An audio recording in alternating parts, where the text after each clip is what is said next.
இன்றைக்கி நம்ம சனாத்தனி சமையலில் கல்யாண வீட்டில் ரோட்டு கடையில் ரெஸ்டாரண்ட்டில் கிடைக்கிற மாதிரி நல்ல மொறு மொறுன்னு காலிஃப்ளவர் ஃப்ரை, மசாலா கொஞ்சம் கூட உதிராமல் கலர் எதுவுமே சேர்க்காம வீட்டில் இருக்க மசாலாவை வச்சு எப்படி பண்ணுறதுன்னு பார்க்கலாம்.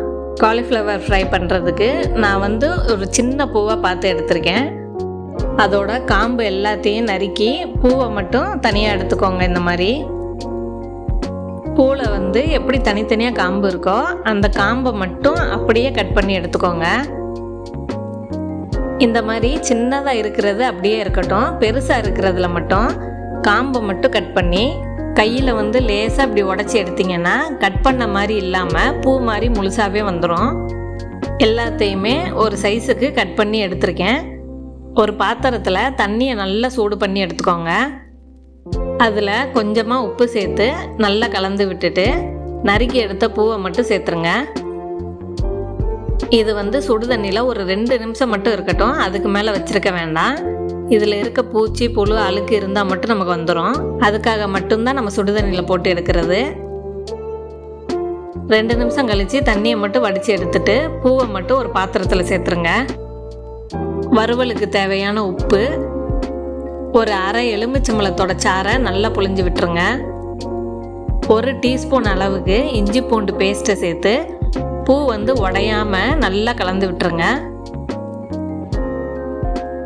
நல்லா கலந்து விட்டதில் 1/4 டீஸ்பூன் அளவுக்கு மஞ்சள் தூள், கலருக்காக அரை டீஸ்பூன் அளவுக்கு காஷ்மீரி மிளகாத்தூள், அரை டீஸ்பூன் தனி மிளகாத்தூள், 1 டீஸ்பூன் மல்லித்தூள், 1/4 டீஸ்பூன் மிளகுத்தூள், 1/4 டீஸ்பூன் சீரகத்தூள், 1/4 டீஸ்பூன் கரம் மசாலா சேர்த்து தண்ணி எதுவுமே சேர்க்காம நல்லா குளிக்க விடுங்க. இந்த மாதிரி பூ உடையாமல் நல்லா எல்லா மசாலாவும் பூவோட நல்லா ஒட்டி வர மாதிரி பிரட்டி விட்டுருங்க.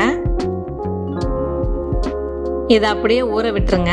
இதை நீங்கள் ஃப்ரிட்ஜில் கூட வச்சுட்டு பொரிக்கும் போது மாவு சேர்த்து பொரிச்சுக்கலாம். எப்பயுமே நம்ம பொரிச்சு எடுக்கிறதுக்கு முன்னாடி மாவு கலந்தால் போதும். நான் ஒரு 1/4 மணி நேரம் ஊற வச்சு எடுத்திருக்கேன். ஒரு சின்ன காலிஃப்ளவருக்கு 1.5 ஸ்பூன் அளவுக்கு சோள மாவு சேர்த்து முதல்ல நல்லா கலந்து விட்டுருங்க. இதில் இருக்கிற தண்ணியே நமக்கு போதும். தண்ணியை மட்டும் சேர்த்துறாதீங்க. நல்லா கலந்து விட்டுட்டு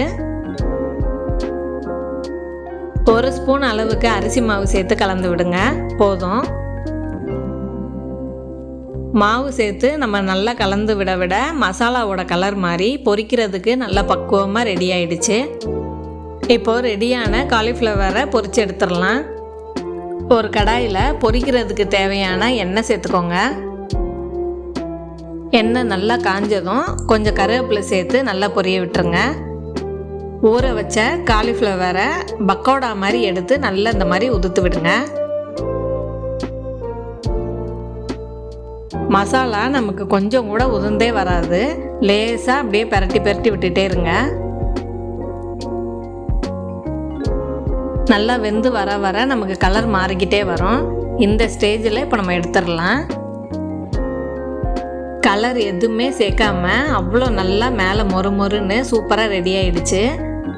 இதை இப்போ தனியாக எடுத்து வச்சுட்டு அடுத்தடுத்து கொஞ்சம் கொஞ்சமாக சேர்த்து எல்லாத்தையுமே பொரிச்சு எடுத்துருங்க. நல்லா மொறு மொறுன்னு கல்யாண வீட்டு காலிஃப்ளவர் ஃப்ரை ரெடி ஆயிடுச்சு. இதுக்கு மேலே கொஞ்சமாக சாட் மசாலா தூவி லெமன் ஜூஸுமே கொஞ்சம் புழிஞ்சு விட்டு சாப்பிட்டு பாருங்கள். அவ்வளோ சூப்பராக இருக்கும். நீங்களும் வீட்டில் இதே மெத்தட்லேயே செஞ்சு பார்த்துட்டு எப்படி வந்துச்சுன்னு சொல்லுங்கள். நெக்ஸ்ட் வீடியோவில் பார்க்கலாம். தேங்க்ஸ் ஃபார் வாட்சிங்.